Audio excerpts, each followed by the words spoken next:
یہدی بہ اللہ من اتبع رضوانہ سبل السلام، اللہ اس سے ہدایت دیتا ہے اسے جو اللہ کی مرضی پر چلا سلامتی کے راستے، جو اللہ کی رضا حاصل کرنے کے راستے پر چلا، اسے اس کتاب سے اور اس محبوب سے ہدایت نصیب ہوتی ہے۔ وَيُخْرِجُهُم مِّنَ الظُّلُمَاتِ إِلَى النُّورِ، اور انہیں اندھیریوں سے روشنی کی طرف لے جاتا ہے بِإِذْنِهِ اپنے حکم سے۔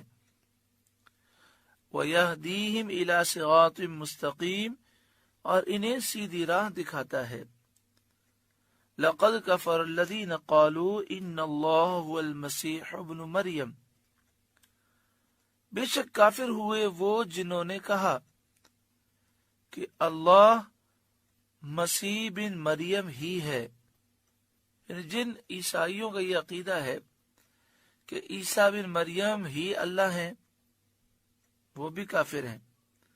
اور جن کا عقیدہ یہ ہے کہ عیسیٰ بن مریم اللہ کے بیٹے ہیں، وہ بھی کافر ہیں۔ جو عیسیٰ بن مریم کو اللہ کا بیٹا مانے یا اللہ مانے، خدا الہ معبود مانے، وہ سارے کافر ہیں، مشرک ہیں۔ موجودہ دور کے عیسائی اسی طرح کے عقائد رکھتے ہیں، لہذا موجودہ دور کے عیسائی کافر بھی ہیں، مشرک بھی ہیں۔ بعض احکام میں ان پر اہل کتاب کے احکام ہیں، اور بعض احکام میں ان پر مشرکوں اور کافروں کے احکام ہیں۔ یہ کہنا کہ عیسائی مشرک نہیں ہے، کافر نہیں ہے، یہ کہنا قرآن پاک کا انکار ہے۔ حضرت عبداللہ بن عباس رضی اللہ تعالی عنہما نے فرمایا کہ نجران کے عیسائیوں نے یہ بات کہی۔ عیسائیوں کے دو فرقے، ایک کا نام تھا یعقوبیہ اور دوسرے کا نام تھا ملکانیہ۔ ان کا یہ عقیدہ ہے کہ حضرت عیسیٰ علیہ السلام ہی اللہ ہیں، کیونکہ یہ حلول کے قائل ہیں۔ ان کا اعتقاد باطل یہ ہے کہ اللہ تعالیٰ نے عیسیٰ علیہ السلام کے بدن میں حلول کیا۔ اللہ تعالیٰ کی پناہ، معاذ اللہ، جو یہ بکواس کرتے ہیں، ہم اس سے اللہ تعالیٰ کی پناہ مانگتے ہیں۔ اللہ تعالیٰ نے اس آیت میں ان پر کفر کا حکم بیان فرمایا، اور اس کے بعد ان کے مذہب اور ان کے عقیدے کے فساد کو بیان فرمایا۔ قل، اے محبوب آپ فرما دیجئے، فَمَن يَمْلِكُ مِنَ اللَّهِ شَيْئًا إِنْ أَرَادَ أَن يُهْلِكَ الْمَسِيحَ ابْنَ مَرْيَمَ وَأُمَّهُ وَمَن فِي الْأَرْضِ جَمِيعًا، پھر اللہ کا کوئی کیا کر سکتا ہے اگر وہ چاہے کہ ہلاک کر دے مسیح بن مریم اور ان کی ماں اور تمام زمین والوں کو۔ اللہ تعالیٰ کا کوئی کچھ بھی نہیں کر سکتا، اس کا جواب یہی ہے۔ تو حضرت مسیح کو اللہ بتانا بالکل باطل اور کتنا غلط عقیدہ ہے۔ وَلِلَّهِ مُلْكُ السَّمَاوَاتِ وَالْأَرْضِ وَمَا بَيْنَهُمَا، اور اللہ ہی کے لیے ہے سلطنت آسمانوں اور زمین اور ان کے درمیان کی۔ یخلق ما یشاء، جو چاہے پیدا کرتا ہے۔ واللہ علی کل شیء قدیر، اور اللہ سب کچھ کر سکتا ہے۔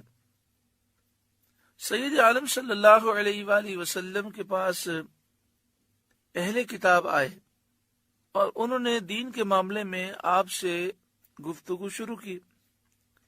آپ صلی اللہ علیہ وآلہ وسلم نے انہیں اسلام کی دعوت دی اور اللہ کی نافرمانی کرنے سے اس کے عذاب کا خوف دلایا کہ نافرمانی نہ کرو ورنہ اللہ کا عذاب بڑا سخت ہے۔ تو وہ کہنے لگے، اے محمد صلی اللہ علیہ وآلہ وسلم، آپ ہمیں کیا ڈراتے ہیں؟ ہم تو اللہ کے بیٹے اور اس کے پیارے ہیں۔ اس پر یہ آیت کریمہ نازل ہوئی اور ان کے اس دعوے کا بطلان ظاہر فرمایا گیا۔ وقالت اليہود والنصارى نحن ابناء اللہ واحباؤہ، اور یہودی اور عیسائی بولے کہ ہم اللہ کے بیٹے اور اس کے پیارے ہیں۔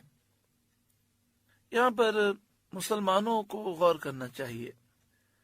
ہم مسلمانوں کا عقیدہ یہ ہے کہ جس کا خاتمہ کفر پر ہوا وہ ہمیشہ ہمیشہ جہنم میں جلتا رہے گا۔